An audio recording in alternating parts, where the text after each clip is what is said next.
देश की मीडिया जब दलाली पर उतर जाए तो किस प्रकार से लोकतंत्र को हानि पहुंचती है, ये तो आप लोगों ने समय समय पर देखा होगा। जहां पर मीडिया चौथे स्तंभ के तौर पर माना जाता था, वो चौथा स्तंभ अब पूरी तरीके से गिर गया है। सरकार से सवाल तो पूछना छोड़िए, सरकार की नज़रों में नज़र मिला करके उनसे ठीक से प्रश्न भी नहीं पूछ पा रही आज की मीडिया, और केवल उनके एजेंडे को ही आगे बढ़ा रही है। और वोटर्स अपने हाल पर छूटे हुए हैं। जो कुछ करना है वोटर्स करिए, एक बार आप वोट कर दीजिए पॉलिटिकल पार्टीज़ को, उसके बाद भूल जाइए कि आपकी मांगे क्या हैं। सारी पार्टियों का भी यही हाल है। अभी हाल ही में उत्तर प्रदेश में शिक्षक भर्ती को लेकर के न्यूज आर्टिकल प्रकाशित हुई थी, जिसमें यह दावा किया जा रहा है कि सरकारी शिक्षकों के खाली पदों का ब्यौरा किया गया है तलब, लोकसभा चुनाव से पहले शिक्षकों की बड़ी भर्ती होगी। इस खबर से उत्तर प्रदेश का बच्चा बच्चा वाकिफ है कि विधानसभा में क्या कुछ कहा माननीय बेसिक शिक्षा मंत्री जी ने। उन्होंने साफ तौर पर कहा कि हमारी कोई भी योजना नहीं है शिक्षक भर्ती के लिए, छात्र शिक्षक अनुपात बिल्कुल समान है, मानक से भी नीचे है। और इस कंडीशन में इस प्रकार के न्यूज आर्टिकल प्रकाशित होने का क्या मतलब है? क्या इन न्यूज़पेपर की कोई जवाबदेही बनती है अथवा नहीं, या फिर सिर्फ अपने मन से सरकार के एजेंडे को सिर्फ आगे बढ़ाना ही इनका काम है? एक बार जब पूरे आर्टिकल को आप पढ़ेंगे तो नई शिक्षक भर्ती की तो योजना की तो बात ही नहीं की गई है। पुराने इनकी जो भर्तियों की अब तक कंप्लीट हुई हैं उन्हीं का केवल एक एजेंडा आगे बढ़ाया गया है। एक बार जल्दी से पूरा पढ़ लेते हैं, तभी आपको चीज़ें स्पष्ट होंगी। सरकार लोकसभा चुनाव से पहले शिक्षकों की बड़ी भर्ती कर सकती है। शासन ने रिक्त पदों का ब्यौरा तलब किया है। योगी सरकार अपने पिछले कार्यकाल में बेसिक शिक्षा परिषद के स्कूलों में 1,20,000 से अधिक सहायक अध्यापकों की भर्ती कर चुकी है। वहीं माध्यमिक शिक्षा के स्कूलों में 44,000 से अधिक अध्यापकों को तैनाती दी गई है। विभागीय सूत्रों के मुताबिक फिलहाल बेसिक शिक्षा विभाग में 51,000 शिक्षकों के पद खाली हैं। राजकीय विद्यालयों में 7,471 पद खाली हैं। वहीं प्रवक्ता के 2,215 और सहायक अध्यापक एलटी ग्रेड में 5,256 पद खाली हैं। नए पदों पर भर्तियां करने की तैयारी है। मुख्यमंत्री ने वर्ष 2017 में शिक्षकों के खाली पदों पर नियुक्ति के आदेश दिए थे।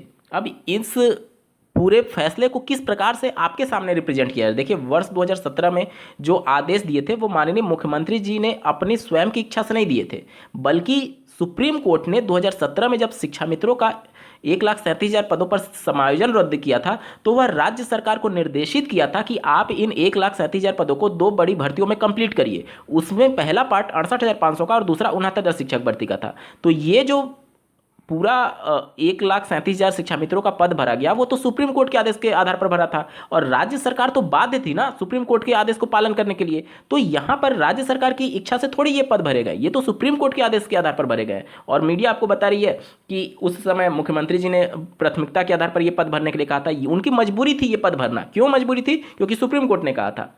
आगे पढ़िए।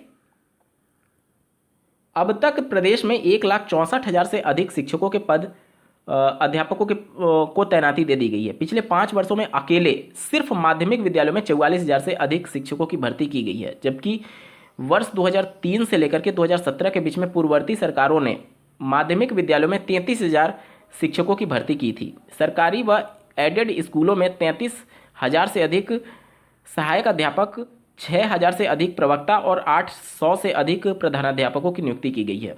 अब देखिए, ये आंकड़ों का खेल है, किस प्रकार से आपको बेवकूफ़ बनाया जाता है। पहले जो हमारे राज्य में स्पेशली अगर बात करें उत्तर प्रदेश की, तो जो जनसंख्या रही होगी, क्या जनसंख्या के बढ़ने का दर वही है या फिर उससे बढ़ा है? आपको ये भी समझना होगा कि पहले जब जनसंख्या कम थी तो छात्र शिक्षक के अनुपात पर टीचर का रिक्रूटमेंट होता है। जाहिर सी बात है, जब कैंडिडेट की संख्या कम है तो उस हिसाब से बच्चों की भी संख्या कम होगी। अब जब कैंडिडेट की संख्या बढ़ी है तो जाहिर सी बात है टीचर्स की भी संख्या बढ़ानी होगी। तो ये सब कुछ डिपेंड करता है कि सरकारी विद्यालयों में कितने बच्चे हैं। तो इस प्रकार से आंकड़े प्रस्तुत किए जाते हैं कि पिछली सरकारों ने ये गलती की तो राज्य सरकार भी ये गलती करेगी। इसको आप जस्टिफाई कैसे कर सकते हैं एक मीडिया हाउस होते हुए? आपको तो सवाल पूछना चाहिए कि अभी उत्तर प्रदेश में पिछले 6 सालों से शिक्षक भर्ती नहीं हो रही है। क्या 6 सालों में कोई भी टीचर रिटायर नहीं होगा? 2020 में प्रदेश सरकार ने सुप्रीम कोर्ट में हलफनामा दिया था कि 51,112 पद खाली हैं।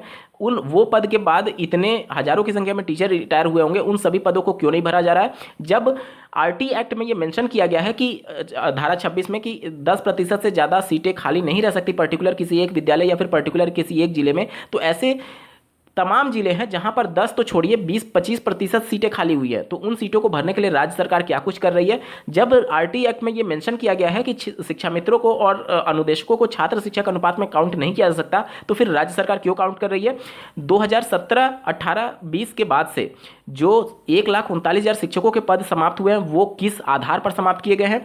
ऐसे विद्यालय जहां पर 30 छात्र से कम थे, उन विद्यालयों को बंद करके बगल के विद्यालय में बच्चों को शिफ्ट किया गया। तो क्या बगल के विद्यालय में वो सभी बच्चे जा रहे हैं अथवा नहीं, इसकी जवाबदेही कौन लेगा।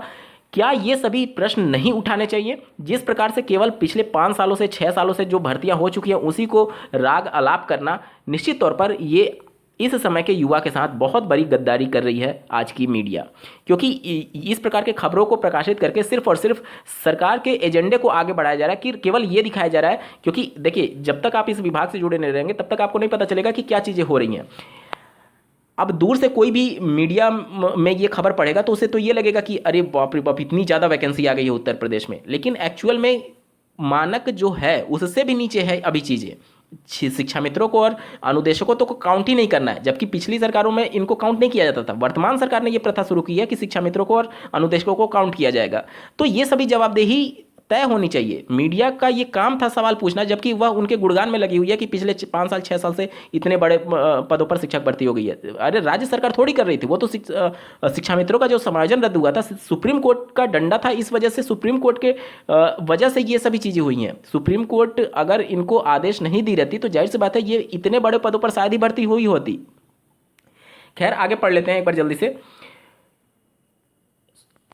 44,000 से अधिक और 2003 से लेकर के 17 के बीच में पूर्ववर्ती सरकारों ने माध्यमिक विद्यालयों में 33,000 शिक्षकों की भर्ती की थी। सरकारी व एडेड स्कूलों में 33,000 से अधिक सहायक अध्यापकों, 6,000 से अधिक प्रवक्ता और 800 से अधिक प्रधानाध्यापकों की नियुक्ति की गई है।